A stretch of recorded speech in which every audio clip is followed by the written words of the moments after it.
Okay, so tonight I felt, sometimes with a lot of new partners, it's kind of fun to just kind of start over and um, kind of go through some of the basics. And so I wanted tonight to just do a presentation that Elaine Armentrout and myself presented at the combined sections meeting up near Richard's part of the country in DC a couple of weeks ago, and we presented it through joint presentation with the orthopedic section, and we had 80 or 90 people in the room, which was nice. Most of them were PTs that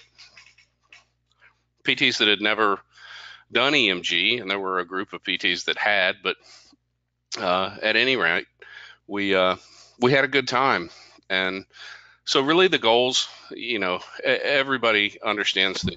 Of course, we can do EMGs and nerve studies, and one of the goals of the academy is to make sure that all PTs can assimilate data from electrodiagnostic test reports in order to help their patients in their evaluation and management. Certainly, you guys know that, or you wouldn't be partners in HODS.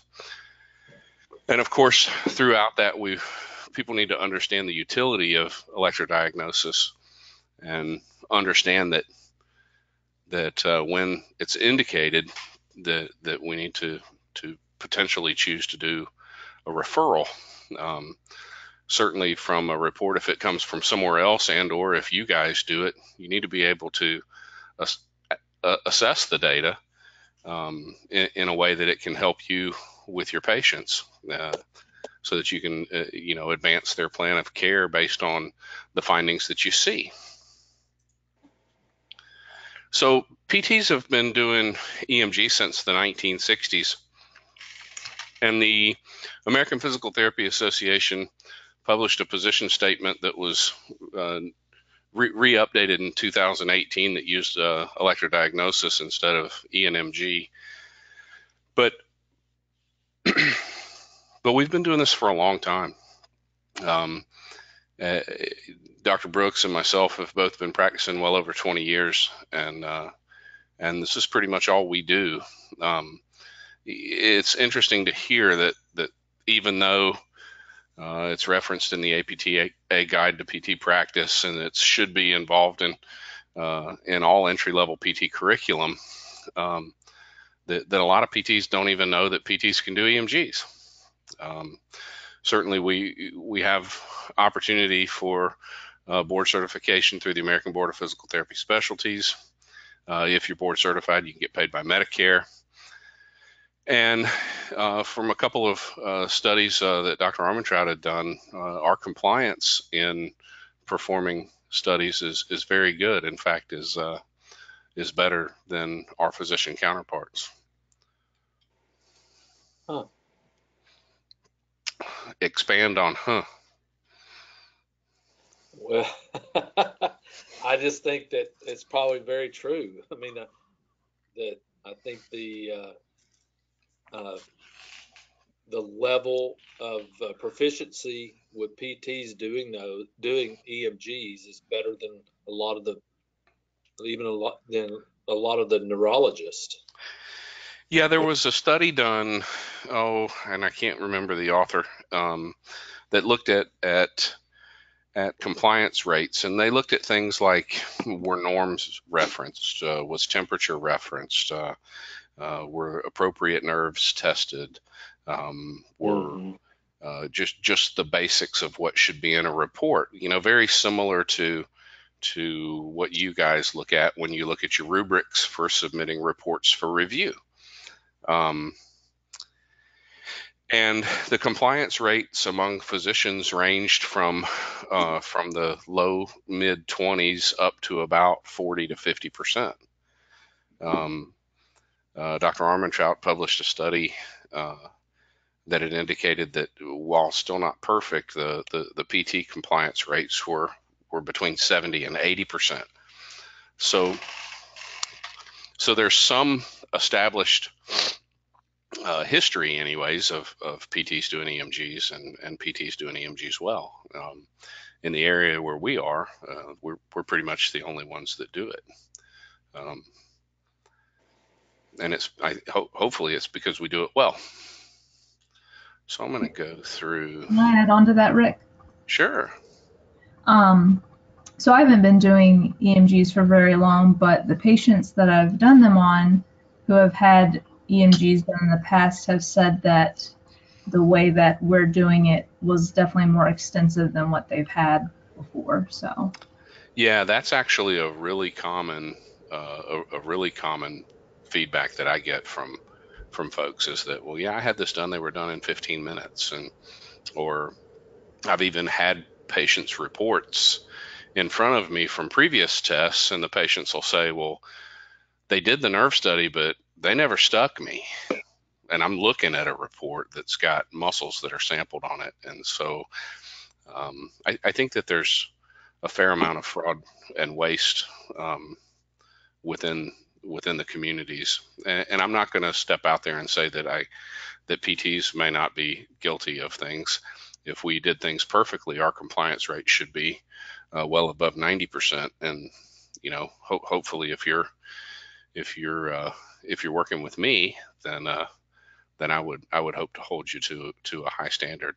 Whenever I do a study, I want my tests to be reviewed by somebody else. I do them in a way that if someone else looked at them without looking at who did the report, I would want them to see my waveforms, look at my tables, look at my summary and my impression, and then say, that was a good study. And it can be reproduced regardless of who it is. And so, that's what everybody really needs to strive for, is generating a product that isn't going to go in someone else's pile to to bring forth to some legislator or some payer to demonstrate why it is that PT shouldn't be doing EMG.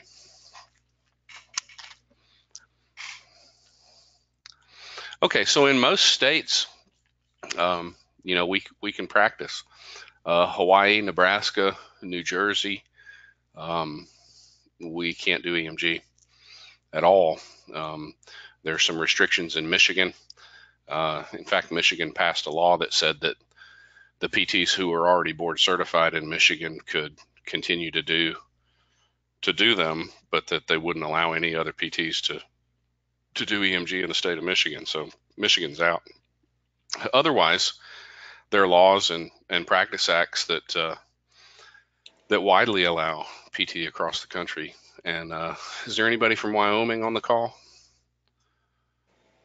I think that everybody would have seen the email that went around about the successes in Wyoming. Their state legislature passed a bill, hands down, for direct access, including electrodiagnostics in Wyoming. So that's a big win for PT and EMG.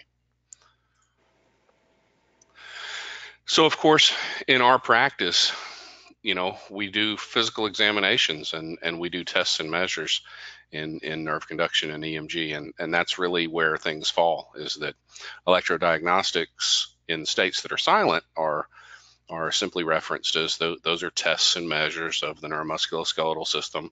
And that's within our practice to examine, evaluate, to diagnose a physical therapy diagnosis, establish an estimated prognosis, and then intervene appropriately. So the tools are there for all of you.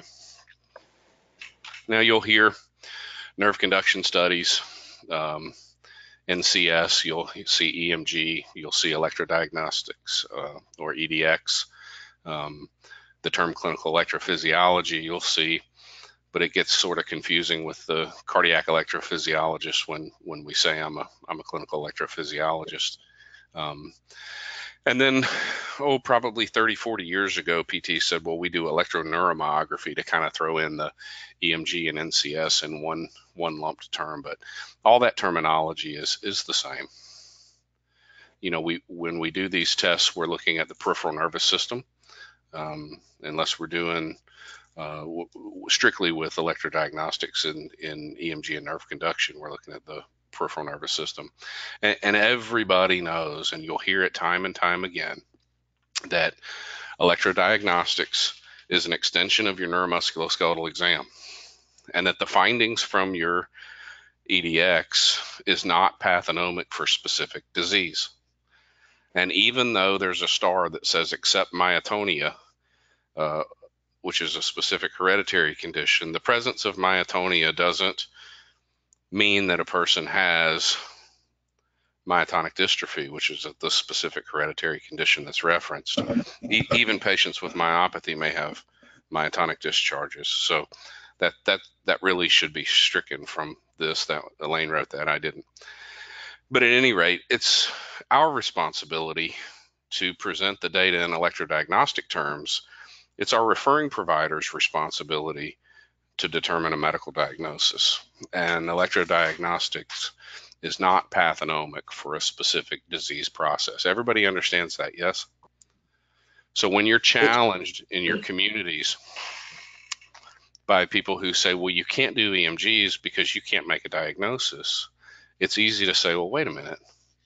No, EMG and nerve studies are not, they're diagnostic in that they're utilized with other measures to help our referring providers or primary care physicians or whomever to determine a final diagnosis. So everybody, this is a familiar slide to everyone. I hope that everybody understands the components of a peripheral nerve. We have an individual axon that's surrounded by an endoneurial tube, an endoneurium, and then those individual axons are bundled in fascicles surrounded by a perineurium, and those bundles of fascicles are then surrounded by the epineurial layers. And it's important when we talk about concepts of injury to recognize that, let me go back up, and I'll get back to it in just a second, but if it's important to understand in electrodiagnosis that the presence of the endoneurial tube is very important for recovery. Without an endoneurial tube, then axons that are regenerating don't really have a clear path as to where they should go. And as a result, patients may wind up with dyskinesias or insufficient reinnervation through axonal regeneration. So it's important to understand that, and it's fortunate that the majority of injuries that we see are compressive lesions, not penetrating wounds or lacerations. And really, when we have penetration and lacerations, sort of all bets are off at that point as far as estimation of prognosis. Everybody understands the concepts of Wallerian degeneration, I hope. Mm-hmm. Mm-hmm. Okay. When an axon undergoes death, then from the point of injury distally, that axon is going to die. Making an important point that occurs so long as the injury happens distal to the cell body of that particular axon. So in the concept of Wallerian degeneration, in carpal tunnel syndrome, when there's axonal loss, the axonal loss occurs from the point of the injury. That axon dies back a node of Ranvier or so. And then Wallerian degeneration will occur from that point distally. Now, everybody understands where the sensory and motor cell bodies are located? Somebody tell me where sensory cell bodies are located in primary afferents. And the dorsal root ganglion. That is correct. And while you're on and talking, the alpha motor neuron cell bodies are located in the ventral horn. Good. So in the case of a radiculopathy, let's just pick a cervical radiculopathy. Patient's got a C6 cervical radiculopathy, and they have pain, they have radicular symptoms, they have weakness in the bicep, in the tricep, and the flexor carpi radialis, a little bit in the deltoid, and you do your nerve study. Oh, by the way, they have sensory deficits in digits 1 and 2. When you do your nerve study, do you expect to see, what do you expect to see when you do, say, sensory nerves off of digits 1 and 2 in the radial and then in the median nerve? Are they going to be normal or abnormal? normal Why? because it's, I guess, before the dorsal root ganglion. Yeah. So Nobody don't didn't guess. see it. Yeah. So that's exactly right. So in a radiculopathy, you're going to have, let's say, a disc osteophyte, something that's compressing that nerve root. The dorsal root ganglia and cervical spine are more often than not extraforaminal. They're outside the neuroforamen. They may possibly occupy within the neuroforamen, but like at the exit of the neuroforamen. And that disc herniation or that disc osteophyte that's pressing on that nerve root is occurring within the spinal canal. And so the dorsal root ganglia is intact.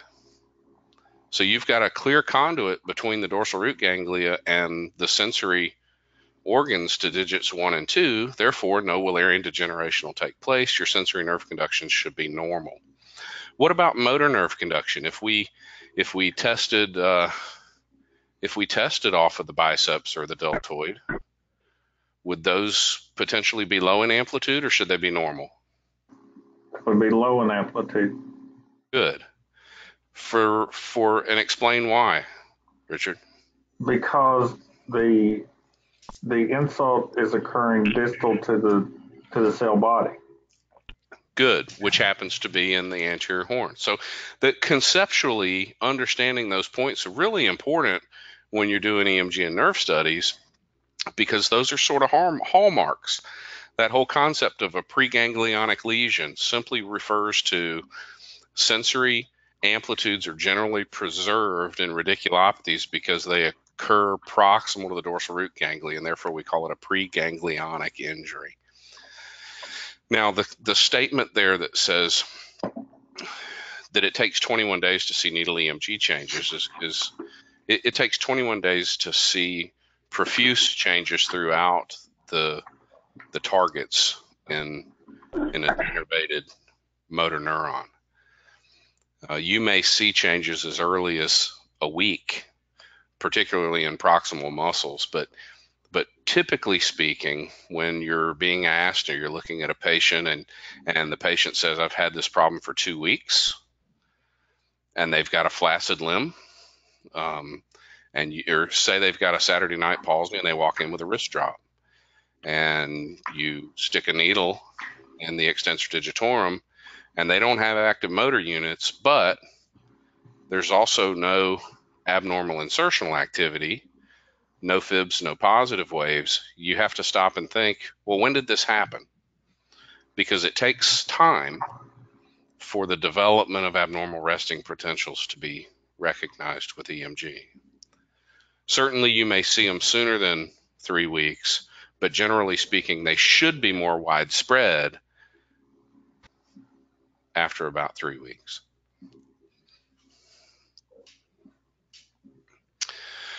So back in the early 40s, Seddon came up with this whole concept of classifications of injuries. This should be recognizable to everybody. Class 1, 2, and 3, neuropraxia, axonoptomesis, and neurotmesis. And when we talk about neuropraxia, we're talking about a demyelinating lesion where there's an interruption of conduction. The saltatory conduction stops at the site of the injury and doesn't occur past it. However, if you can stimulate distal to the lesion in a patient with neuropraxia, we should get a normal response because there is no Wallerian degeneration. When we see those cases of Saturday night palsies or brachial plexopathies that are quick stretches, very often we may see preserved distal snaps, that's sensory nerve action potentials, preserved distal CMAPs with conduction block, so long as we can stimulate across that lesion. So in the whole concept of what is and what isn't conduction block, it's important to just understand that in order to determine whether conduction block is present or absent, you must be able to stimulate distal to and proximal to the lesion. Otherwise, you're going to have a very difficult time determining it. And I'll show you some examples in a little while. With respect to axonoptomesis versus neurotmesis, according to Seddon, you're really not going to see much difference in an electrodiagnostic study. Axon loss is axon loss. Except Seddon class identifies that neurooptomesis is a total disruption of the nerve, so the entire nerve trunk is denervated. In an axonoptomesis, you have preservation of endoneurial tubes, and that generally leads to a reasonable prognosis, so long as axonal regeneration can occur within the first 18 months or so. So then in the 50s, Sunderland said, well, let's take Seddon's work and let's expand it a little bit, because this whole concept of axonoptomesis, what part of the nerve are they talking about? Nerves are organized in individual neurons, in fascicles, and entire nerve trunks. So what we want to do is we want to further classify levels of axonoptomesis based on what structures are involved. And I think the only reason that Sunderland did this was to make teaching peripheral nerve anatomy and organization easier for a student. So a Sunderland class 3 simply identifies that you've got axonoptomesis with a disruption of the endoneurium. A class 2 is an axon loss lesion, but the presence of an endoneurium. A class 4 is an axonoptomesis with loss of perineurium, and a class 5 is complete transection of a nerve, no epineurium. In your nerve conduction studies, you're not going to be able to tell whether this is a class 2 axonoptomesis or a class 5. And the only time you're going to see classes 4s and 5s is if there's penetration. Because or quick stretch avulsion, root avulsions and nerve avulsions from high velocity things. Otherwise, we're not going to be able to tell when we do a nerve study. Any questions about Seddon and Sunderland? Good. So how do nerves get better? Well, there's two ways. And really one way we'll see more of than any other, and that's through collateral axon sprouts. Now, if you look at motor unit A had a lesion occur about midway distal to the cell body, which is the star shape. And the second, so if you look at motor unit B, what motor unit B will do is if you only had axonal loss involving motor unit A, but motor unit B still reaches that particular muscle, then you'll have collateral sprout from motor unit B to reinnervate the muscle tissues that motor unit A used to innervate. And when that occurs, there's collateral axon sprouts. Now, in electrodiagnosis, we can tell when we have significant amounts of collateral axon sprouts. And how can we tell? Can anyone say? Polyphasic motor units. Yes. We begin to see long duration polyphasic motor units. And what those polyphasic motor units represent are the immature collateral sprouts from motor unit B that are reinnervating the muscle tissues from motor unit A. They'll be long in duration, they'll be highly polyphasic. Now, the other way that axons can reinnervate is through axonal regeneration. Unfortunately, unless it's a complete lesion, we rarely see that in clinical practice, because the majority of what we see are partial injuries, partial axonopathies, where recovery occurs via collateral axon sprouts. So that's good. So we're re-hitting some basic topics, and if you've got these concepts, then it helps make electrodiagnosis a little bit easier. Now, of course, roots are going to heal and sprout and grow much faster from a regenerative perspective. The more distal you go, the slower the process. Anybody know why?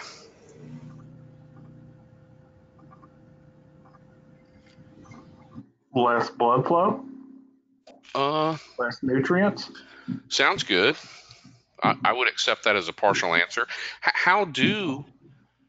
What is the process of cleaning up a dying nerve and helping a nerve to regenerate?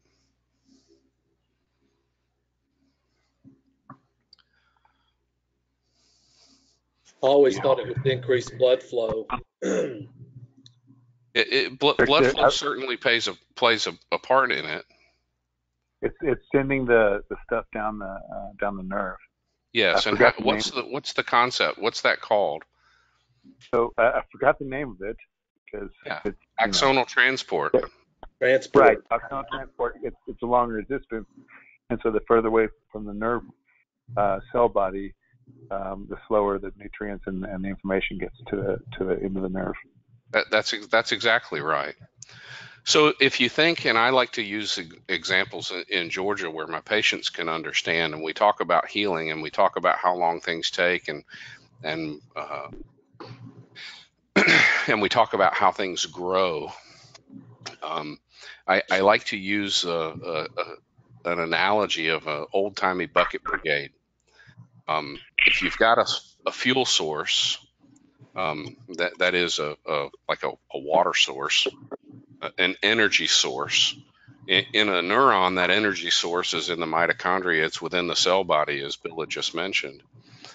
And then you've got to carry that information, those buckets of water, all the way to the site of the injury and distally to allow a fire to be put out.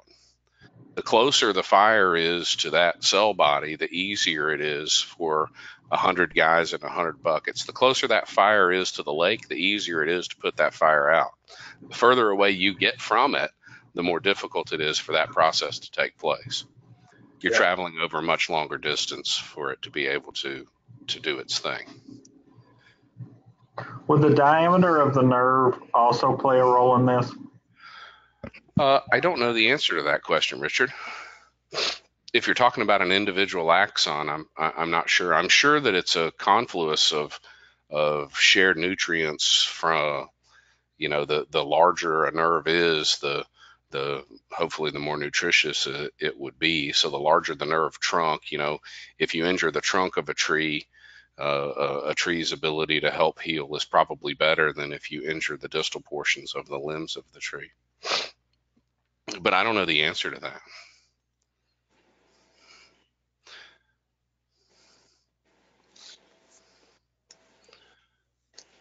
So if a muscle cell is not reinnervated within about 18 months to 2 years after it's been denervated, the muscle cell is going to die. So that's an important thing to understand, is that the neurotrophic factors, and we see this in EMG, the presence of fibrillations and positive waves present themselves and stay around for about a year and a half, and then they get really small in amplitude as those muscle cells atrophy.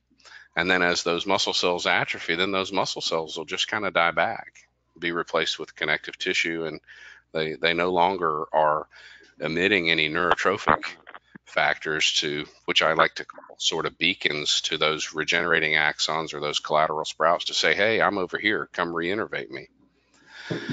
So if you have significant axon injury, really earlier consideration of nerve transfer would be important, typically within the first 6 months or so after injury. Beyond that year and a half or so window, it's really not, you really don't expect a lot more improvement, frankly, from any nerve injury. So time is important. No, I don't care about this. Everybody understands nerve conduction. Stimulate, record off of a peripheral nerve. We test motor and sensory nerves, and we present that data in concepts of time and amplitude. Velocity and latency has significant influences with the presence or absence of myelin. And with axon loss, you'll see some slowing, but it's not as pronounced as in pure more pure demyelinating lesions. And again, basic examples, median motor study. Now look at these waveforms because these are important. If you're not gathering data that has clean baselines, then it's important to stop. You'll hear Dr. Brooks talk about the sniff test, that a waveform needs to pass the sniff test, that we don't need to see some, let's try to draw a little bit if we can. Uh-oh. Did you guys just get a blackout? Yep. Me too.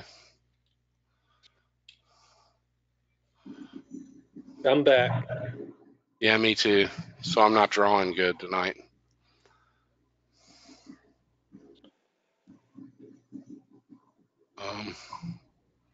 So I need to open this again.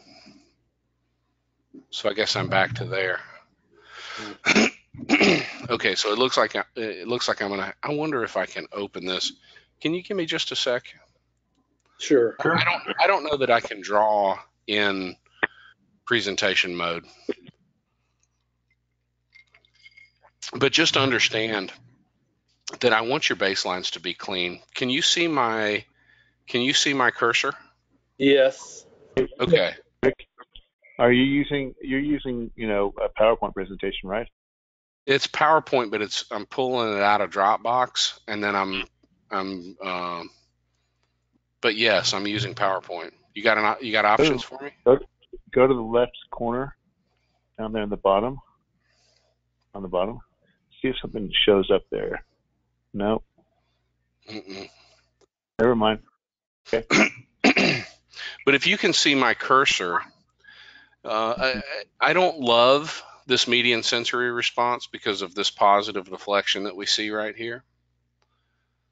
But it's not horrible because I can kind of see it peter out. And if I look across the isoelectric line, what I like to do is sort of draw a line across the isoelectric line. And that onset is pretty stinking close to where this return of the isoelectric line is. So this is a reasonable median sensory nerve study. Preferably, I would like to see this shock artifact occur and then have a fairly reasonable baseline and then see that, or rotate my anode around my cathode so that this slope here comes from a positive to negative area and then flatten out and then see that response occur. So if I were doing, this isn't my wave, but if I had presented this wave, I would like to see this sort of, see that shock artifact, then have it kind of rise up and then see what we see here. Certainly in a sensory nerve, we're measuring from onset to peak. Most of us are measuring latencies to peak. Okay. This motor nerve, a lot of you all's waveforms that I see, you'll see motor nerves that have this slow rise, and then you'll see the potential. And I really don't like those. I want flat baselines, and then I want to see your motor responses. So when we hear Brooks and I talk about sniff tests, these are the things that we're looking at with respect to your wave configurations, because those things are important when you start identifying nuances of side-to-side comparisons or comparisons to normative data.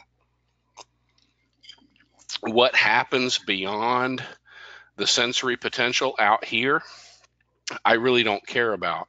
What happens prior to the initial negative deflection is what I'm most concerned about.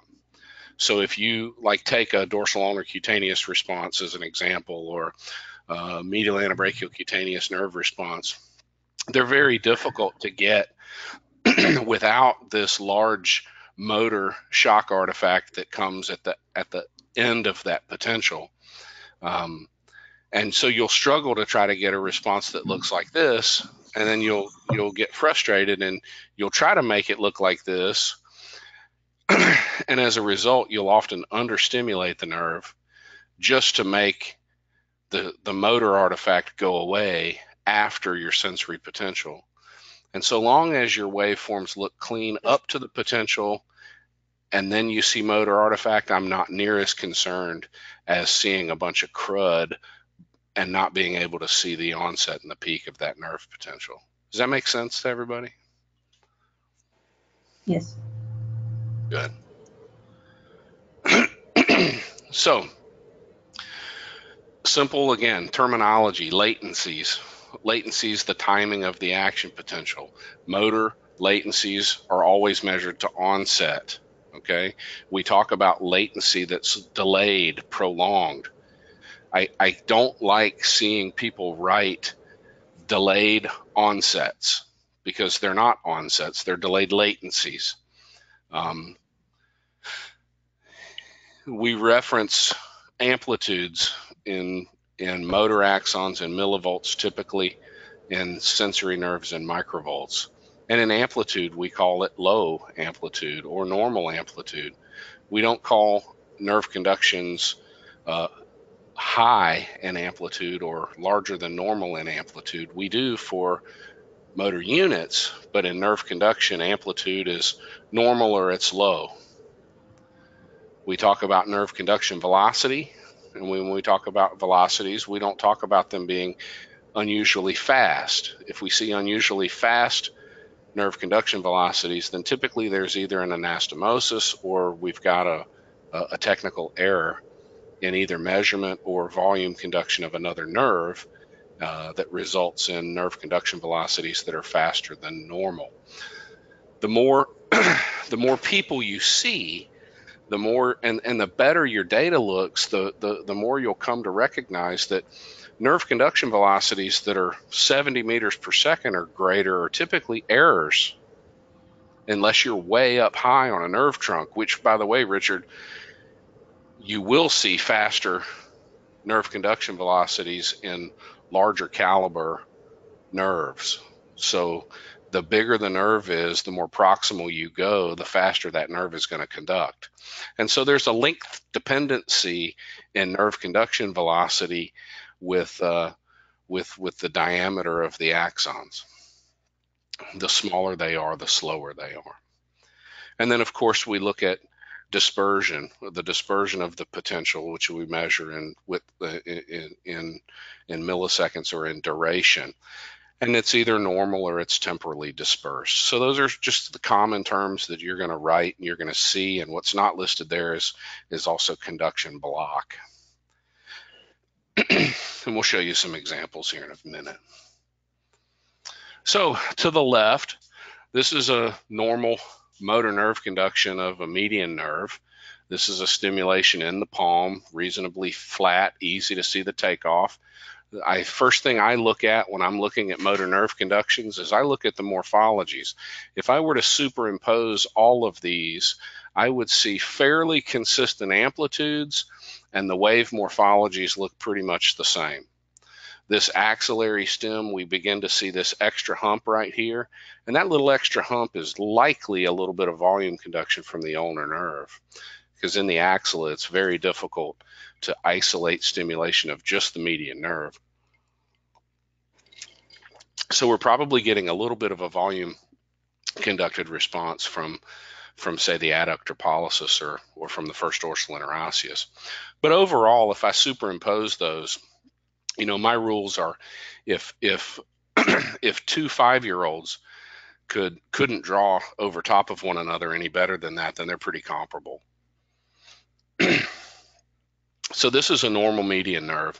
When I look at table data, the first thing I look at is I look down at the amplitudes, and those amplitudes are very reasonable. I look at the latencies with norm. That latency, that wrist latency to the APB over 8 centimeters is very normal.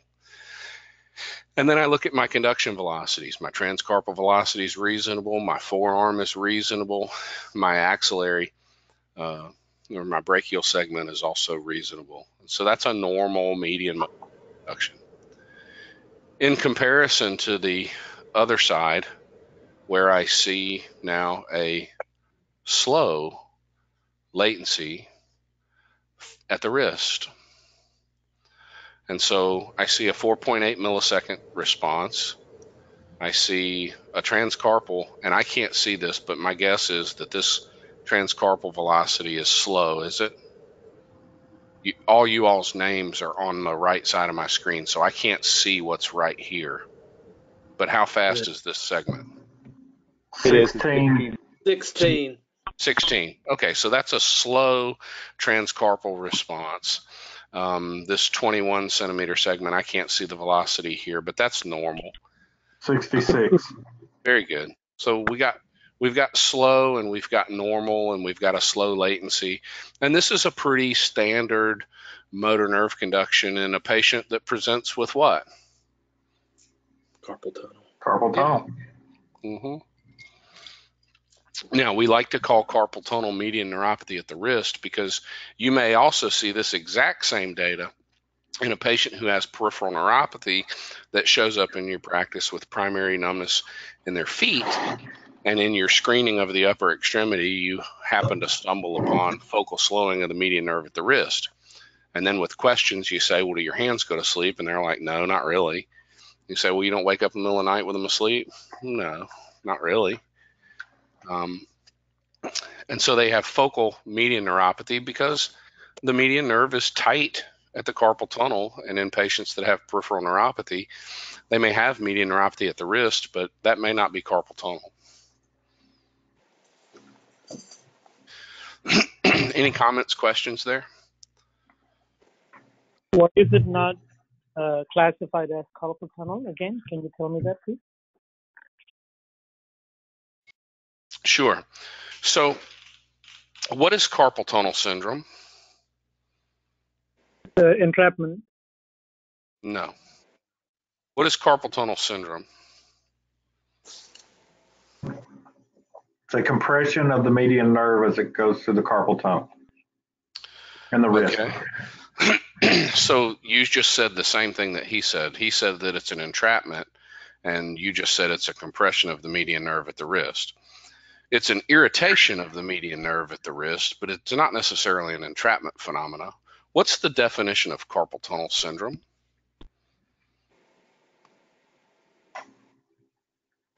Nerve root irritation. Say again, please. Nerve root irritation. Okay, the definition, Bill, you're a CHT. What's the definition of carpal tunnel syndrome? Oh, you call me out. Well, carpal tunnel syndrome is diagnosed as a decrease in sensation and muscle function of the hand distal to the carpal. Okay, so the classic definition, the operational definition of carpal tunnel syndrome is nocturnal hand paresthesias in the median nerve distribution,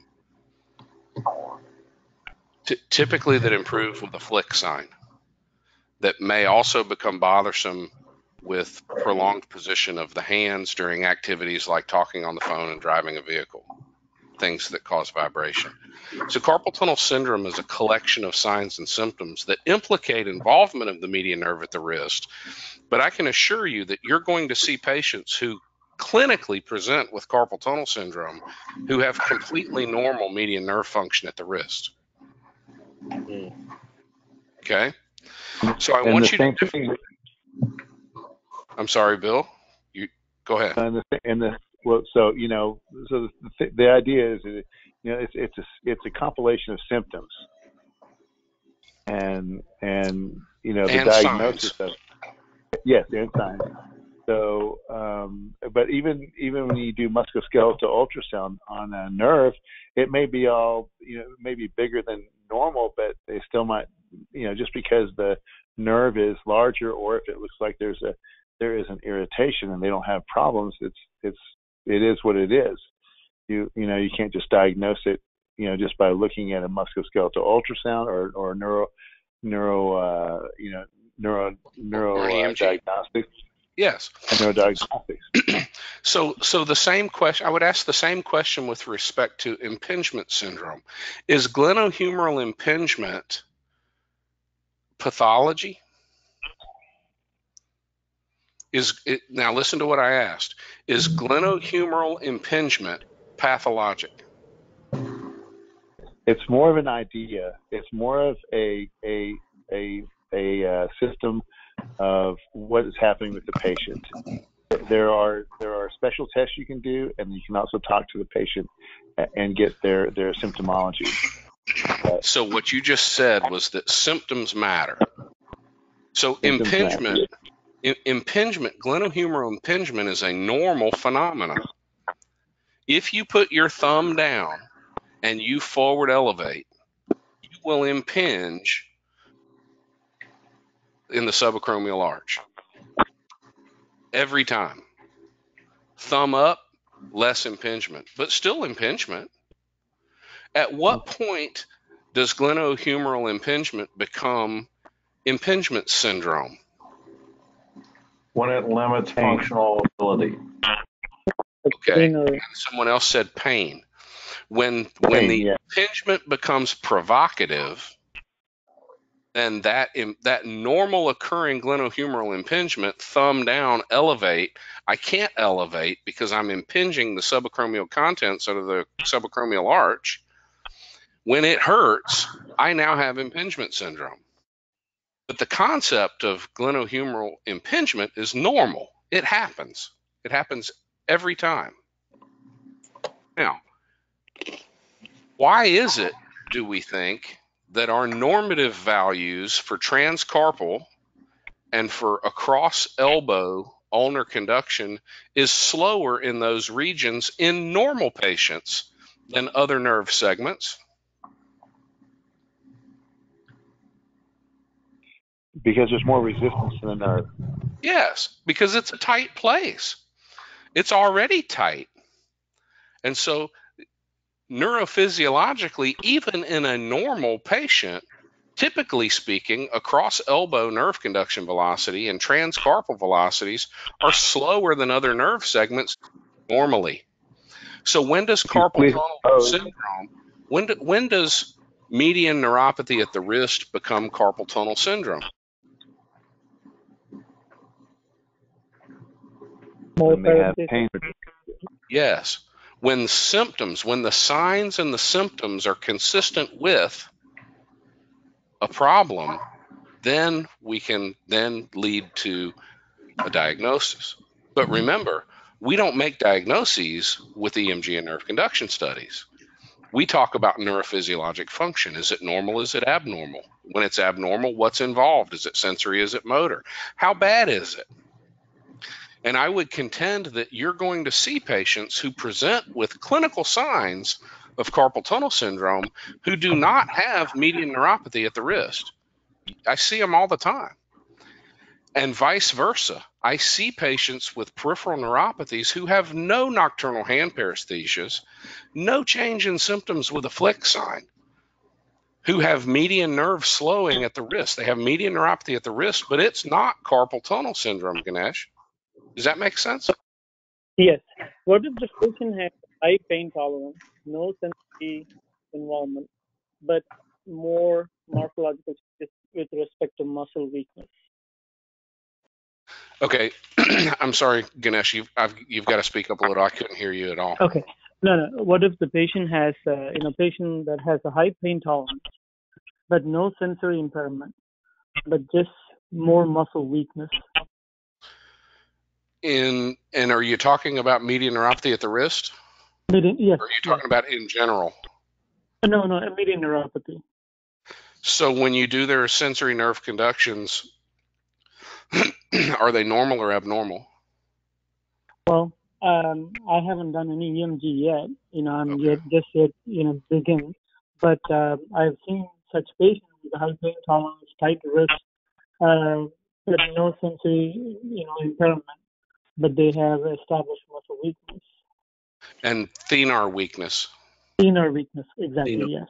Yes. So there are several reasons why a patient might have thenar weakness without having median neuropathy at the wrist.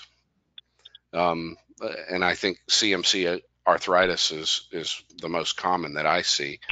A volar collapse of the CMC joint will just positionally result in the patient having, a bad joint and no stability and thenar weakness.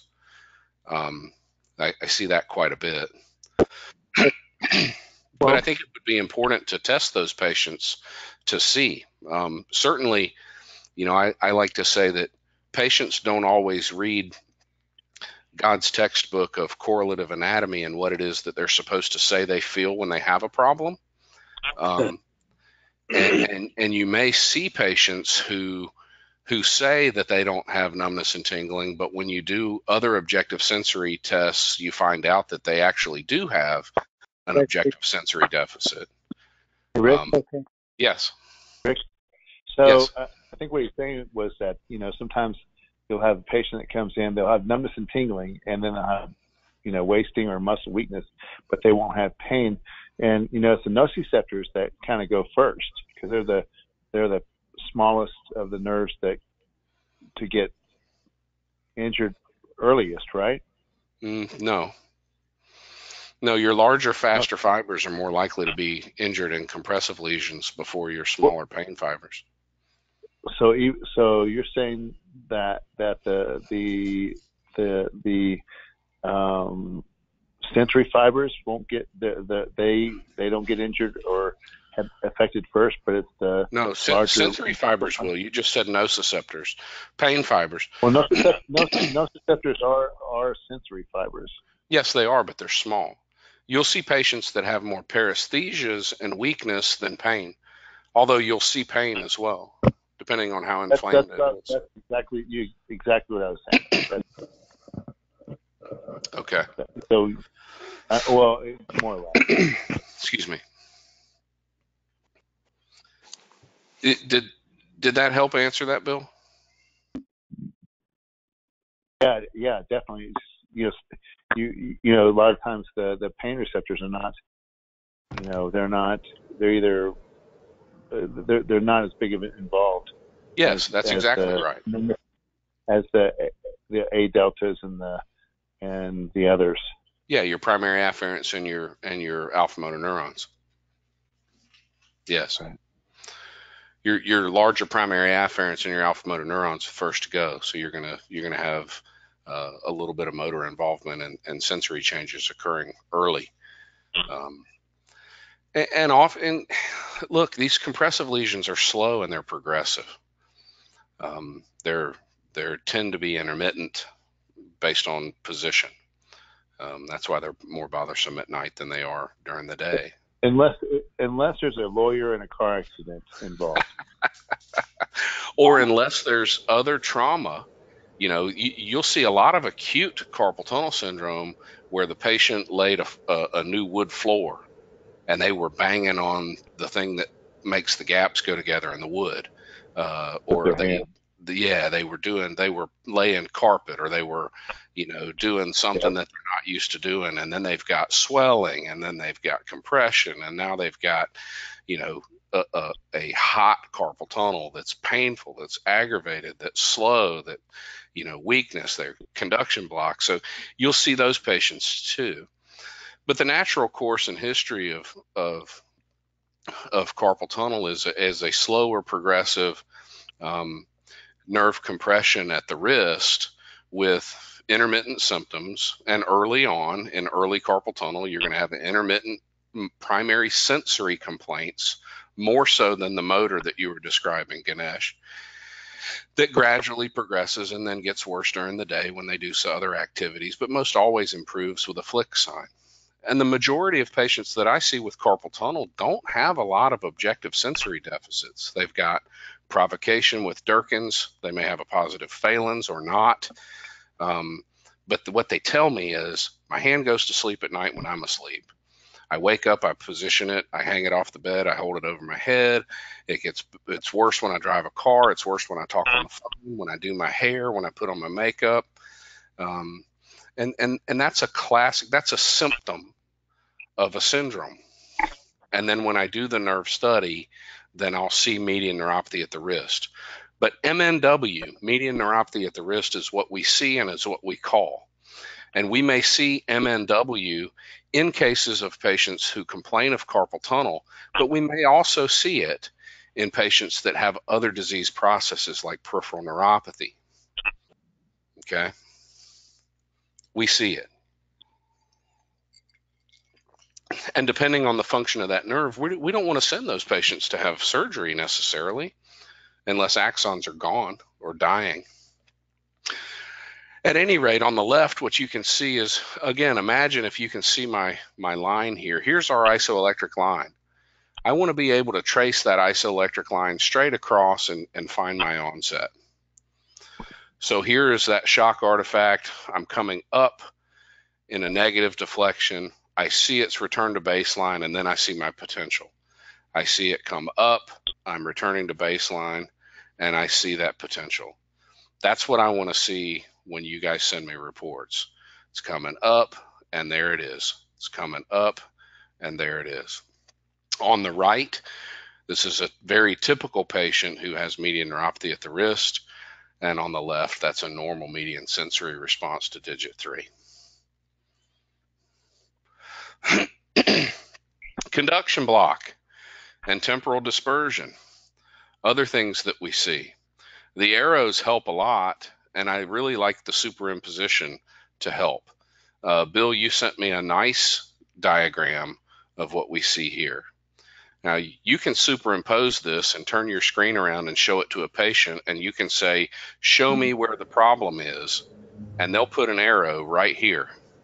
They'll put an arrow right here. They'll say, well, these two are big, these two are small, and there's a gap here. And you'll say, yeah, there sure is. This is a short segment motor nerve conduction study to the abductor digiti minimi with partial conduction block. Distal to the lesion, we see normal responses. Across the lesion, we see a slowed value, and we see a partial conduction block above the lesion. This is a patient who very likely has ulnar neuropathy at the elbow. They don't likely have it, they have ulnar neuropathy at the elbow. Whether they do or don't have, quote, cubital tunnel syndrome is a different story. Do they complain of paresthesias in digits 4 and 5? Do they have positive Tinels? Do they have a positive flexion compression test? Do they have complaints that are consistent with ulnar neuropathy at the elbow? I'm sorry, consistent with cubital tunnel syndrome. Whether they do or they don't have ulnar neuropathy at the elbow, here they do. Temporal dispersion is a drop in amplitude proximally with a fairly consistent area beneath the curve, but a long duration of that CMAP. If you look at the durations, here's a duration of 5 milliseconds, and here's a duration of 9 milliseconds. This is a fairly typical low amplitude tibial motor nerve conduction in a patient who may or may not have peripheral neuropathy. Slowed latency, slowed nerve conduction velocity in the leg, temporally dispersed response. So those are typical terms that you guys are going to use when you describe your data. and I like for you to write like you see. If I were to describe, let's go up a slide. If Bill, describe this data set for me, please, because I'm not going to let your computer write it for you, am I? That's right. You're not going to do that at all. So, so this is for the D3. Mm-hmm. So I would say the median sensory open parenthesis D3 close parenthesis has a normal latency, comma, amplitude, comma, and nerve conduction at the wrist and in the palmar region. Okay. I would say it even shorter. Let's say this is the right. You have a way of making it shorter. How about the right median sensory digit 3 responses within normal limits, period? Perfect. The left one. So that would be the the right Or is this the left or the right? This is the left. Well, okay. The left median nerve has a prolonged latency at the wrist with normal amplitude and nerve conduction velocity. Okay. Does anybody want to challenge that?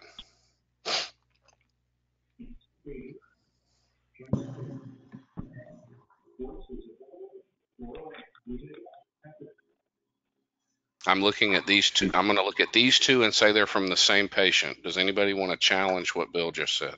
I'm sorry. And an increased, a decreased nerve conduction velocity. I didn't see what down the road. Okay. Anybody have anything else to add? I would add that it affects the myelin as well as the conduction block, causing some axonal. It's blocking the axonal discharge because the amplitude is also significantly lower. Okay. So it's not a conduction block, though. If we take a look and we see, I'm for sensory amplitudes, I'm not calling partial sensory conduction block until we get, well above 50%. Okay. So that 30 to 17 doesn't make my hair go up too bad. But that 30 in the distal segment compared to that 75, or that 17 compared to that 51 kind of makes me go, okay. Now, the reason that they look similar is because the one on the right's at 10 microvolts per division, the one on the left is 20. So if I were to describe these in the same patient, I would say the left median sensory latency to digit 3 is delayed with slowed transcarpal velocity and comparably reduced amplitude with respect to the right, period.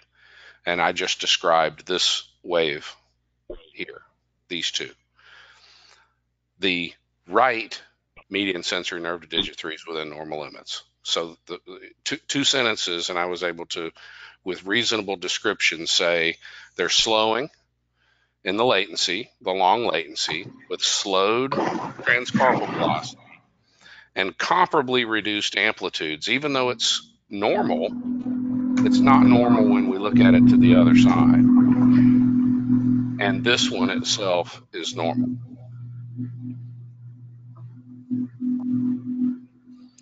And how would you say this?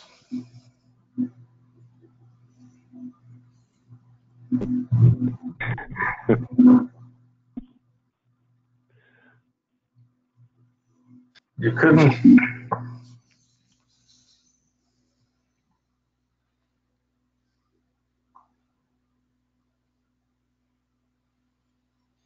How about, and I'm getting some feedback from something.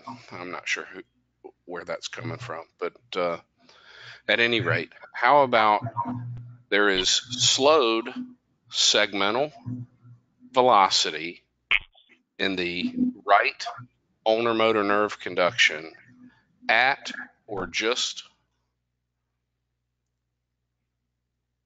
distal to the medial epicondyle with partial motor conduction. Or if Would you quantify that at 30%? If you wanted to, that'd be fine. Sure, why not? And this one,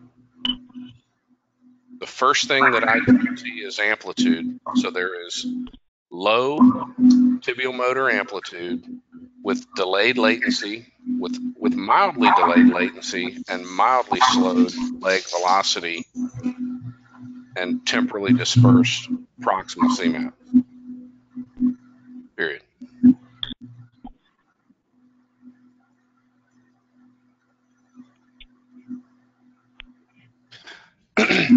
So get in the habit. I don't know if this is me or not. I'm getting feedback from somebody. There, it's gone. I don't know what just happened, but whatever. It was me. It's me. I muted myself. Okay, no problem. Stay involved though, Richard. This is fun.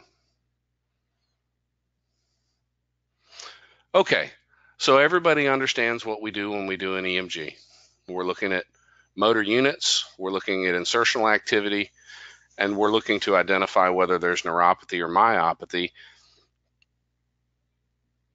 And we do so by patterning the abnormalities that we see based on what we stick and where the abnormalities may be.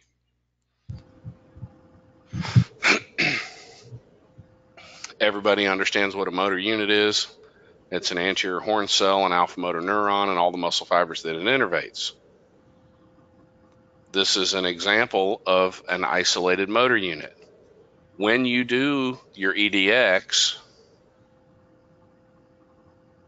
and you present your data of abnormal findings, I want traces that look like this when they're abnormal. So if I see a polyphasic motor unit, I want to see an isolated polyphasic motor unit. I don't want to see a screen full of motor units. If I see a large amplitude motor unit, I want to see an isolated large amplitude motor unit. I don't want to see a screen of junk with one big blip in the middle that could be two superimposed motor units on top of each other. So it's important when we collect our EMG data to go slow enough to demonstrate what it is that we see. Because if I can't see it, I don't know that you can see it.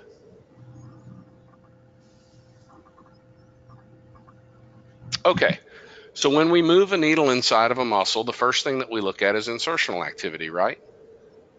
And we want insertional activity to be normal. We want it to be crisp and we want it to be short. We want it to be within, 50 to 250, certainly less than 300 milliseconds. This says 200, but I kind of go to about 300 before I start calling something increased.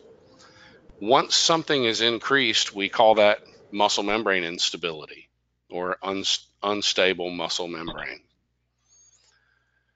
We see decreased insertional activity. That's loss of electrical excitability, and when we see that, that's because there's been muscle tissue that's been replaced by connective tissue or enough muscle fiber atrophy that the potentials that are created from the viable muscle fibers is just lower than we would expect. We see insertional activity that sounds hollow.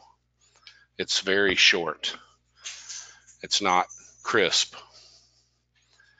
And then sometimes we see absent. It feels like you're going through a tendon and you're in a muscle. And when we see decreased and absent insertional activity, we're typically dealing with very severe problems in muscle or nerve. Okay, so normal insertional activity should sound something like this. And you guys tell me if you can hear this, okay? Whoop. Oh, come on. All right, I got to hit escape. Because now I got to go to download. And then I want to open.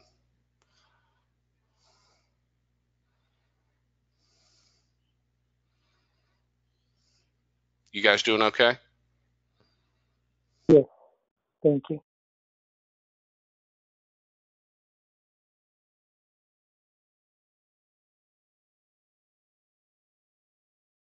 So I know that this is basic, but I hope that this is still helpful. Absolutely. Yeah, definitely. So let's see if we can hear normal insertional activity.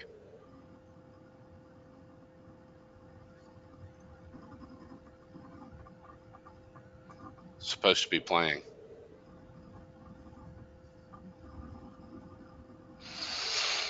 All right, this is going to make me angry. Give me just a second. Let's try something different. Let's go to C.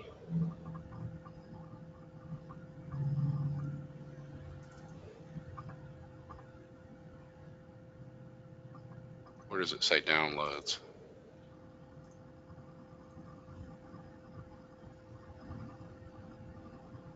Well, it brings us right back to here again. Let's try this. Let's go to here. You guys got a minute? Absolutely. Absolutely.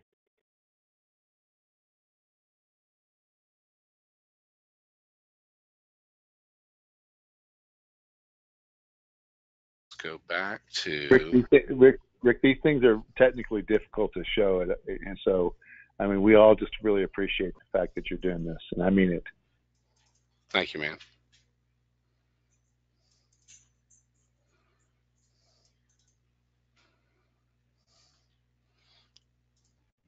Now I bet I can draw too.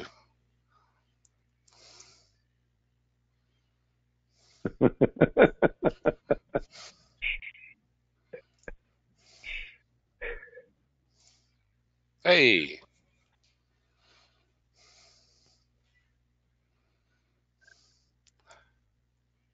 Nice clean baseline. Normal insertion. Okay. Want to strive for nice clean baseline. Nice brisk insertion. If our baseline's going everywhere, it's hard to tell. I'm going to show you one of Elaine's pictures here in a second. Increased insertional activity. This is Elaine. Look at Elaine's baseline. Oh, hush. I haven't heard that sound before with my EMGs. You haven't heard that? The dog barking. Oh. So listen close. There's some positive waves.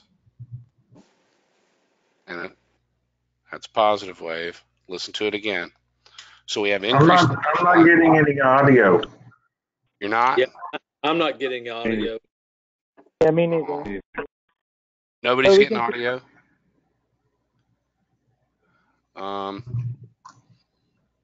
Let me turn up my. Let me see if I can turn this up so that you can hear it. Am I getting louder? I can't tell. Okay. I may be up all the way.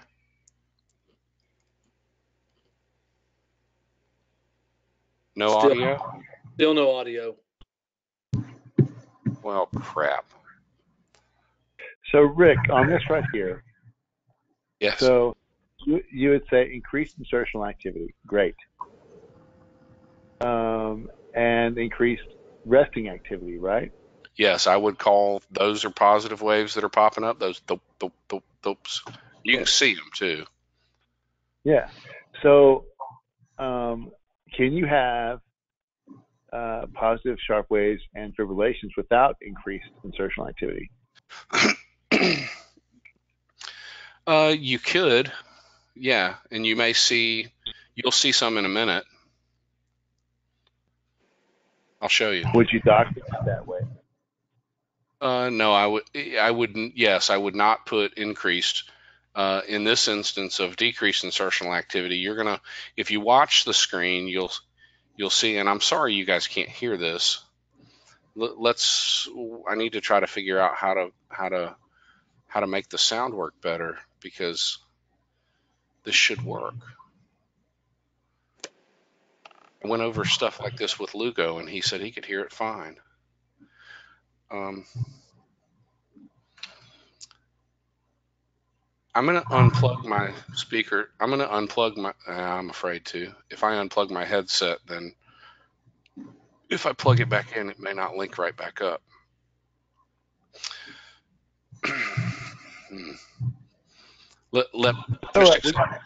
Accept my apologies. Watch decreased insertional activity. I'm moving the needle. It's not crisp at all. Now there's some positive waves and a few fibrillations.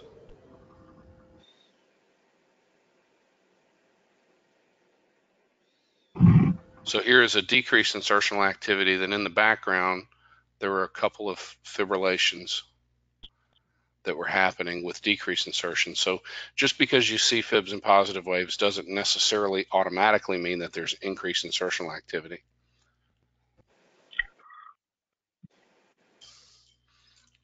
But most of the time, the answer there, Bill, would be yes. You're going to see some increase, some longer responses than 250 milliseconds. So, increased insertional activity goes hand in hand typically, and I'm not talking about blacks and whites, I'm talking grays.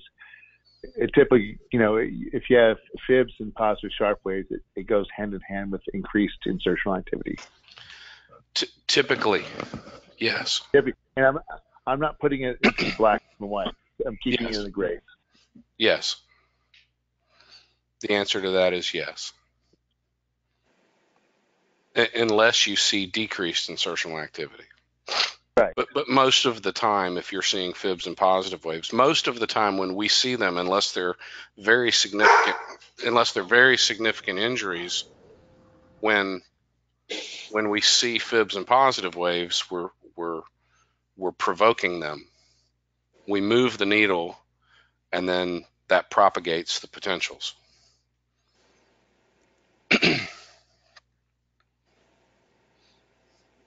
So when we see fibs and positive waves, we call that muscle membrane instability. And muscle membrane instability can be due to denervation, but it can also be due to muscle degeneration. Muscle at rest that's normal should be silent at rest. And of course, we may see also fasciculations and complex repetitive discharges. So typical fibs and positive waves.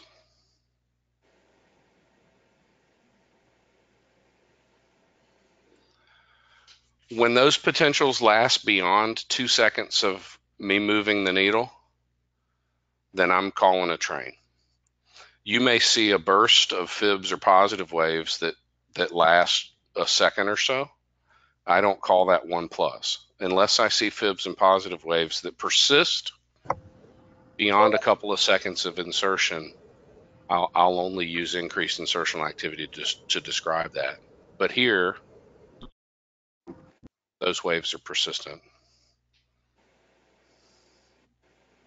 Would you call that a 1+? That's 1+, yes.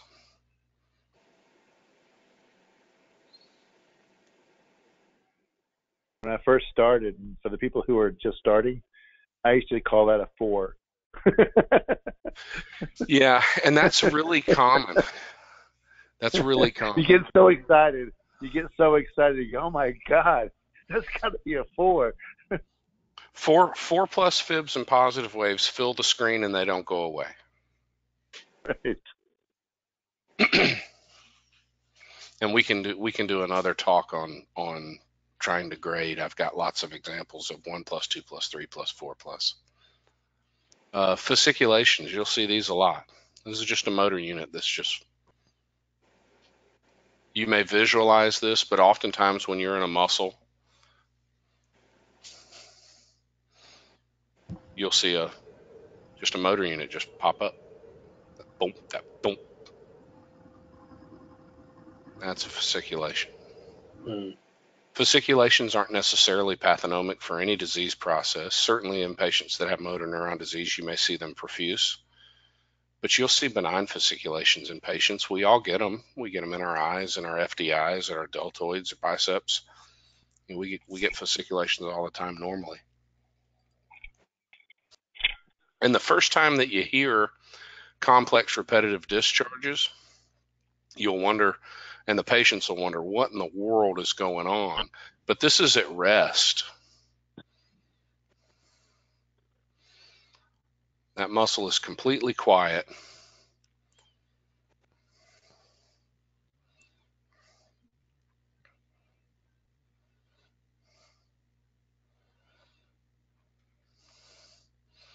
And those are just complex repetitive discharges. We'll have plenty of opportunities to hear that kind of stuff.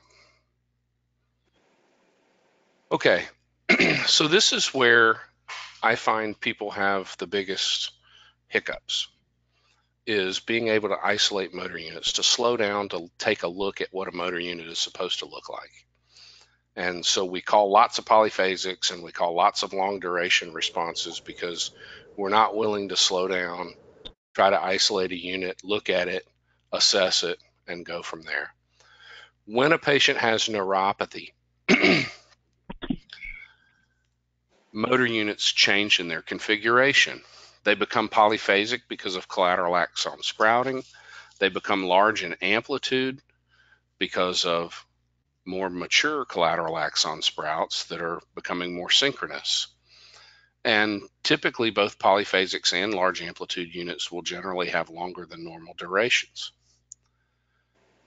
Myopathy, on the other hand, will often have small amplitude responses with much shorter durations, and they're also often highly polyphasic. Normal motor units are typically triphasic, up to 4 phases, and they're of normal size. And what's really important when you guys are doing your motor unit assessments is looking at firing frequencies, because neuropathic recruitment that's reduced, patient has weakness, should have rapid firing recruitment. That is, a motor unit should fire less than about 12 to 15 hertz. And you guys need to be able to calculate how fast a motor unit is in fact firing. So when you're doing a needle EMG, you're moving the needle around and you're listening for insertional activity and resting activity.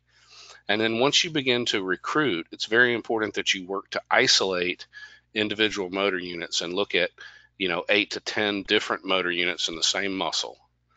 Look at their phasicity, look at their amplitude, and look at their firing frequency. When firing frequencies exceed about 15 hertz, and that is the distance between 2 motor units from peak to peak is less than about 70 milliseconds, then that motor unit is firing at about 15 hertz. That's too fast.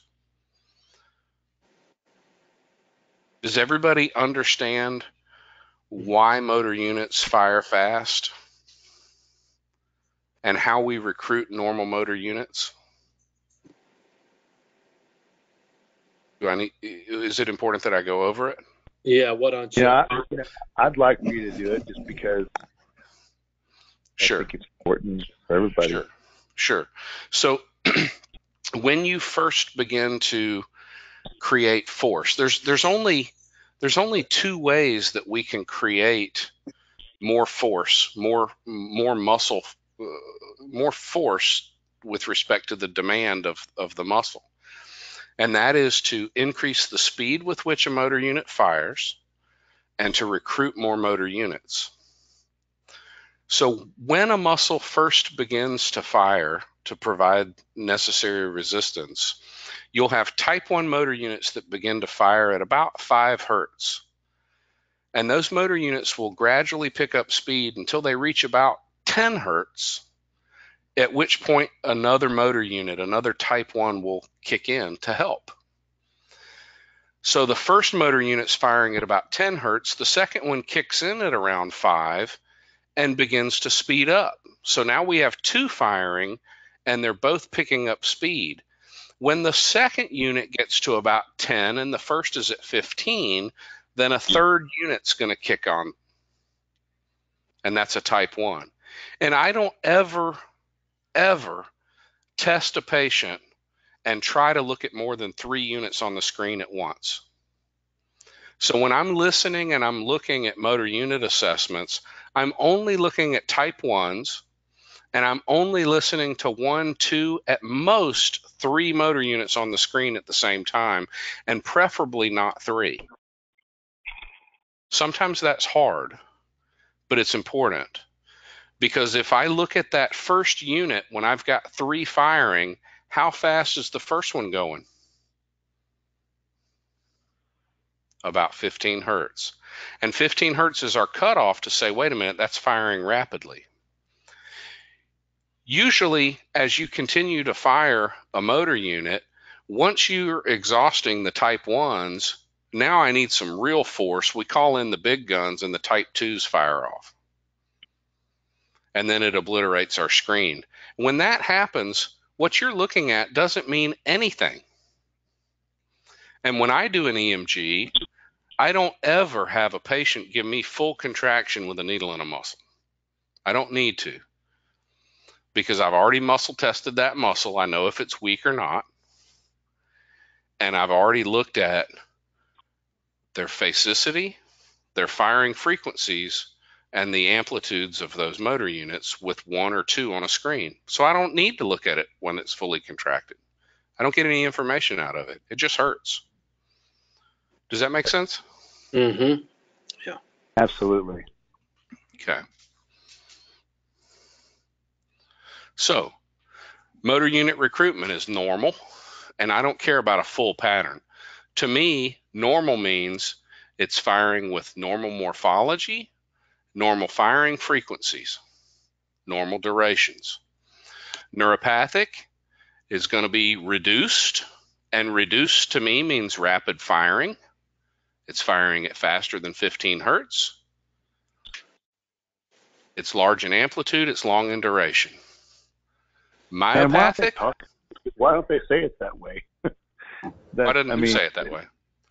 Why don't they call it rapid firing? I do. But reduced and rapid firing really means the same thing. Yeah. Because if it's rapid firing, then there aren't other motor units to kick in, so that one is having to do more. I just look at it as like a gun, you know. I mean, if you have reduced ammunition, you're not firing very often, and if you're rapid firing, you got plenty. I'm just weird. Yeah, that one has to work faster to create the force that you're demanding of the patient. And so if it's working faster and there's not another one available to pick up the slack, it's going to be firing rapidly, and that means it's reduced. Does that make sense? So really, reduced and rapid firing mean the same thing. They're both neuropathic. In myopathy, what you're going to see when you begin to ask the patient to increase their resistance is they're going to fill the interference pattern is going to fill up. They're not going to be rapid firing. You're just going to see a burst of motor unit activity that's not commensurate with the resistance that you're giving the patient. And I'm going to show you examples of both of those now. That'd be nice. Okay, so normal recruitment. This is what I need to see from you. That's an isolated motor unit.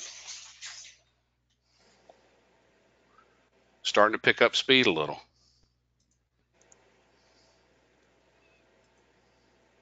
There's one motor unit on the screen. Now, how can I tell how fast that's firing? I'm at 10 milliseconds per division. If I count from this motor unit back and I go 10, 20, 30, 40, 50, 60, 70 milliseconds, and there's not even another one on the same screen. If I only see one motor unit on the screen at the same time, if I move this motor unit all the way over to the edge and I still don't see another motor unit, it can't be firing faster than 10 hertz. Because this entire screen, I've got 10 of these that are 10 milliseconds per division, so I have 100 milliseconds that goes all the way across. Does anybody have a calculator on them? You don't even need a calculator. What's 1,000 divided by 10? 100. Okay. What's and 1,000 divided by 100? So if another one popped up right here, and this one, say this motor unit was right at the edge, and we saw the next motor unit right at the edge, that would be 100 milliseconds between those two potentials. What's 1,000 divided by 100? 100. 1,000 divided by 100 is 10. 10. So if I get the second motor unit on the screen between here and here, and I've got 100 milliseconds between those two potentials, it's firing at 10 hertz. Does that make sense? Now, you guys may also have learned that you can turn your sweep speed back to 100 milliseconds per division and then count how many motor units you have across the screen. And however many you have is how many hertz it's firing. That can become tedious. You have to stop what you're doing. You have to turn it around. What I do when I listen is I hear that, and then I count. I don't see another one on the same screen, and I'm at 10, 20, 30, 40, 50, 60, 70. I'm over 80 milliseconds between these two. I know that that's less than 15 hertz. That's not a rapid firing unit. The duration's reasonable. The amplitude and the configuration is normal. That's a normal motor unit. As we resist, come on, it's speeding up. Another one kicks in. Oh, damn it. Sorry.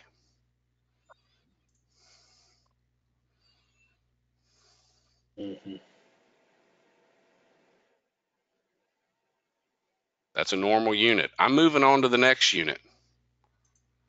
And the same thing happened when I hit the button. Sorry.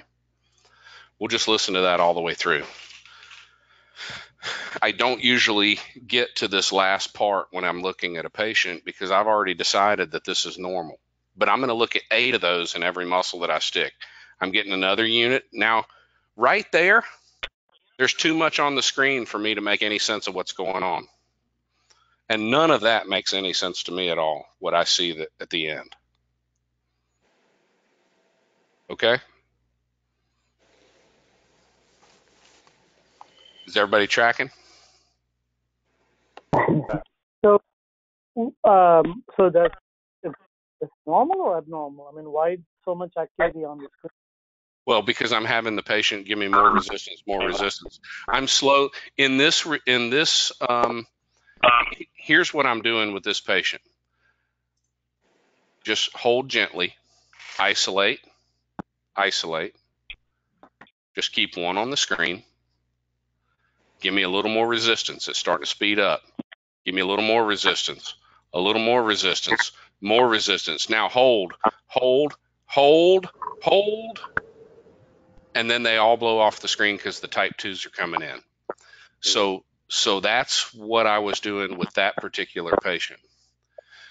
What's important is the first part of that normal recruitment, which is isolate a unit, be able to assess its firing frequency, its phasicity, its amplitude. And from there, you'll get all the information you need. Once you've identified a nice, crisp motor unit, find another one. Have them isolate it. Find another one. Have them isolate it. Listen to about 8 or so motor units in the same muscle that's nice and crisp, isolated, and then move on. Okay?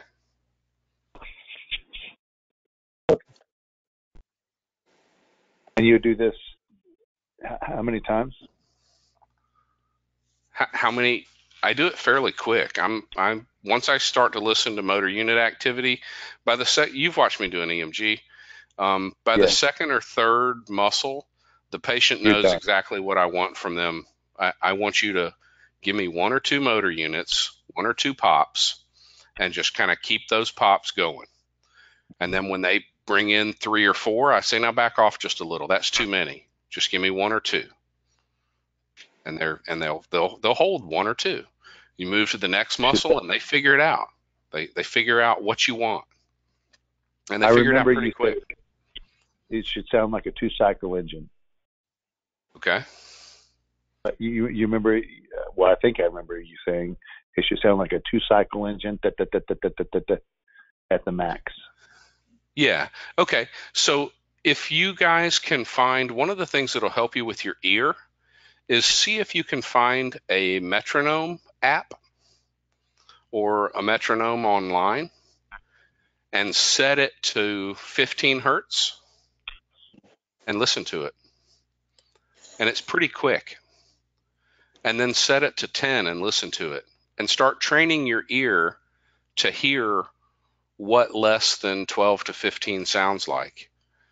And I now can go through my EMG. Early on, I couldn't, but I can go through my EMG with isolated units, and I can tell how fast something's going. And then if it sounds fast, then I stop and I measure. But if it sounds clean, I'll listen to 8 or so, and I never even look at my screen when I'm doing an EMG. I just listen. but that takes time. But you'll develop that ear with time. Okay, so this is a long duration polyphasic motor unit. And listen, I'm going to try to isolate units to not get too many on the screen at the same time. That's an isolated polyphasic motor unit. I'm moving to try to get closer to it. Now that's beginning to fire rapidly. It's blowing up my screen, so I back off a little and tell the patient to slow down.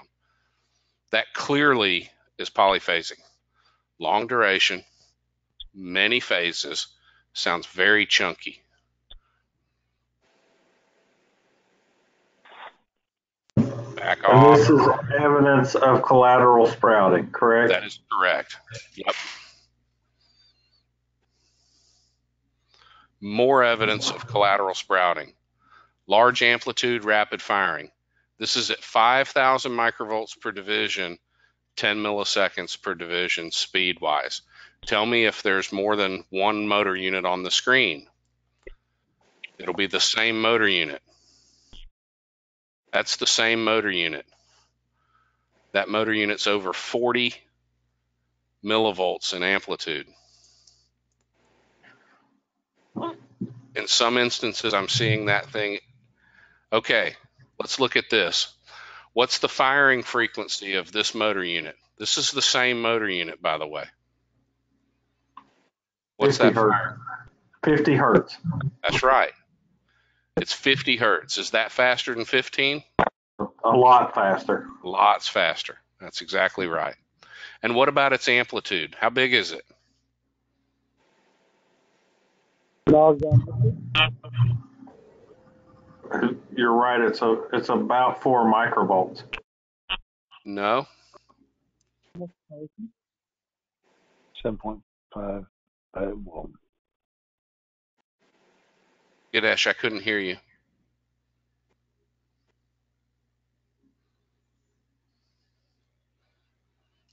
Let's count it. Yeah. 5,000, 10,000, 15,000, 20,000, 25,000, 30,000, 35,000, almost 40,000 microvolts or 40 millivolts. It's huge.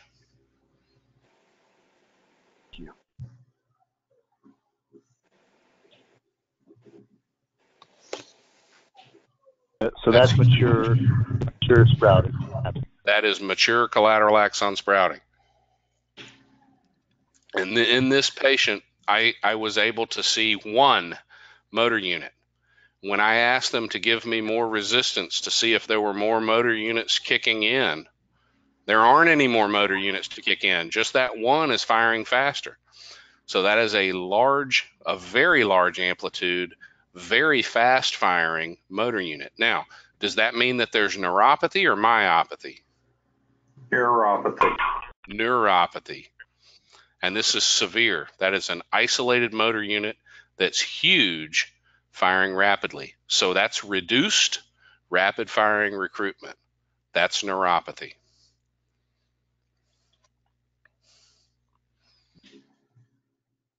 Myopathy. We call them SLAPs, short duration, low amplitude polyphasia with early recruitment. Here I'm trying to isolate a motor unit. It's little, and I'm having a hard time isolating it. A second one's automatically kicking in. Give me a little more resistance, and I'm talking about just a little more resistance. I'm not talking about hold. I'm just give me a little. Try to isolate one, I get 2. Try to isolate one, okay, now just give me a little more resistance, and they're blowing off the screen with motor unit activity. But they're very weak. I'm breaking that patient right there. That's probably a deltoid in a patient with myopathy, and I'm pushing their elbow right to their side, and they've got a full interference pattern with almost no resistance whatsoever. That's a myopathy. Okay?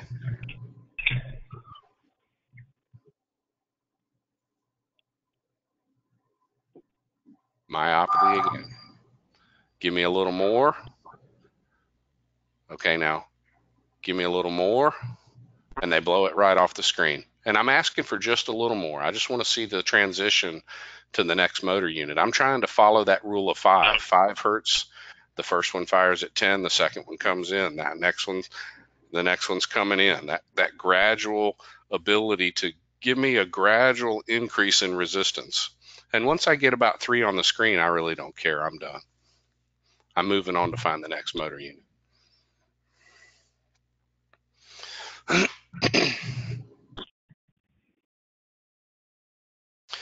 So when we're doing an EMG, it's really important to get your patient to cooperate with you. You got to be talking to them. You got to be saying, relax. If you don't have a clean baseline because the patient's not relaxing and you're trying to get insertional activity with a bunch of background motor units, it's going to be hard to see increased insertion or fibs and positive waves because you're listening to background motor units. So they got to relax. Once you're in a muscle, it's important to ID that you're there. Have the patient contract. Recognize that they're in the muscle that you intend to be in. Listen to insertional activity. Listen, watch, and then analyze those potentials. Make sure that the fibs and positive waves that you're seeing aren't end plate spikes. Make sure that the motor units that you're seeing, that you're close enough to them so that they've got nice rise times. And slow down and listen to multiple units within the same muscle, but only listen to a couple of units at a time. Don't ever get more than 3 on a screen at the same time.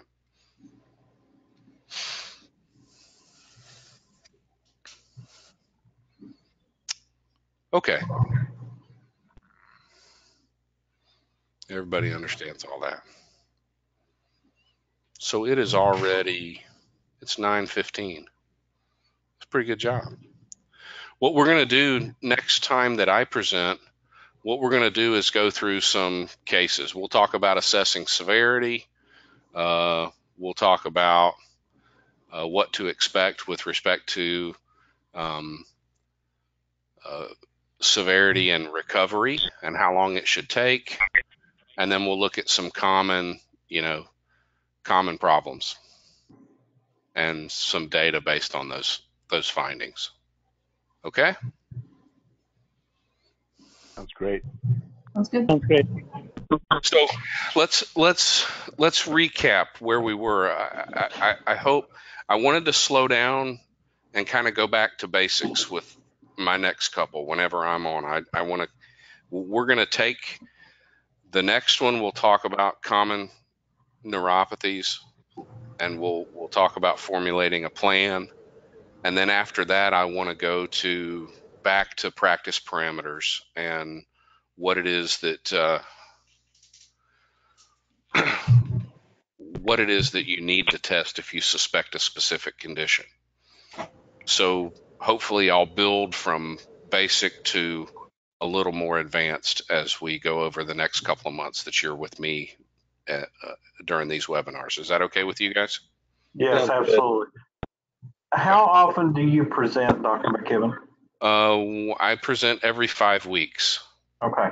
So it's usually like me, then John, and it's me, John, and Mark that do the EMG. And so Dr. Lugo, Dr. Brooks, and myself, and then Mohini does musculoskeletal ultrasound, and then Jerry or Demi will come on and give you a pep talk. That's what, marketing and that kind of stuff, peppy stuff. Yeah.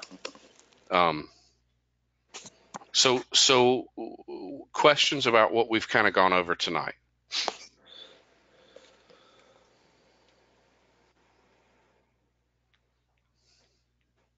One of the questions I have is, real quick, is that they don't allow, I'm trying to talk to Timmy about trying to get at least a PDF of y'all's presentation. And, it's not that, we want to copy it. It's just, it makes sense to have it on there. Yeah, you've mentioned that before, haven't you? Yeah. Yeah. I'll keep on pushing for it. Okay. And if you other guys want to push for it too, that'd be great, because we can watch the video as much as we want to, but if we have a PDF of their presentation, I think that makes a lot more sense without having to search things in the video. Yeah, when I do them, oftentimes, this one's easy because it's a canned presentation that I've done before. A lot of the other presentations that I do, you'll see me switch back and forth from I'll present a neat report, and then I'll pull up some other stuff, and then so I'll have like 5 windows open, and I really don't have it in a format that's a PDF-able presentation. But for the ones that I do, I don't have a problem with it. That's fine. I'm not asking. Right. I got cool. No problem dropping this one. You guys can have this. It would be available if you had gone to CSM. You could have downloaded it as a PDF. Thanks a lot. So, Bill, I'll be happy to drop the notes from this presentation to you, and then if you want to share that, then you're certainly welcome to. Will that be what else? Will that be in the Dropbox, or? Well, I'm going to give it to Bill, and then Bill can disseminate it from there to whomever. Yeah. You guys can kind of share. I guess you guys have your however it is that you guys communicate with one another. Just contact me via HODS, and I can get it to you. All right. Thank you. Bill, what is your last name? Dodson, Dodson. You can get a hold of me at bill@paradigmpt.com. Okay, thank you. So yeah, I won't ever have a problem sharing things that I have that are canned like this. That's not a big deal to me. And just PDF them and y'all use them and study with them is fine with me. It's awesome because it's high quality stuff, and I know you put a lot of effort into it, and so I appreciate it. Yeah, well, thank you. I appreciate you. Yeah, thanks a lot, Rick. It's a good presentation. Well, this is entry level, right? So we're going to build from entry level and then move forward, and so it's neat to see people of different backgrounds, and look, this is when I teach. Dr. Brooks and I do an ECS preparatory course every year at Rocky Mountain, and I think that Mark has done, and I helped him with one that we did through HODS for those that were preparing. But we start out with talks sort of just like this, and it's interesting to see where people have trained, and the fact that a lot of the basics aren't there. And so if we don't understand, it was neat to hear Richard as an example, when we talked about, so when you see collateral axonal sprouting, what do you see in an EMG? And you immediately said long duration polyphasics. That's exactly right. So when you see that clinically and you got your technique down, that you recognize that, hey, those are polyphasics. This is what this means. This is a neuropathic process. And now we need to pattern this neuropathy. And the stuff kind of gets, it's not rocket science. It's neuroscience, but it's not rocket science. Yeah. But it takes a good hand, and there's certainly an art to being able to collect decent data. But if you build your foundation on solid ground, then you're only going to improve. So from a technical aspect, making sure that your data passes that sniff test makes all the difference in the world. So I implore of you all to make sure that you've got good sensory data, that you have a good quality room, and that you can collect good motor nerve conduction, good sensory nerve conduction, and that you slow down and get patients to relax and comply with your needle EMG. And if you can do those things, then it's it makes your diagnostic capabilities so much better, so much easier.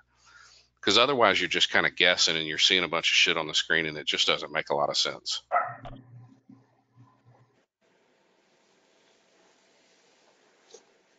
Y'all good? Oh, good. Thanks again. Great.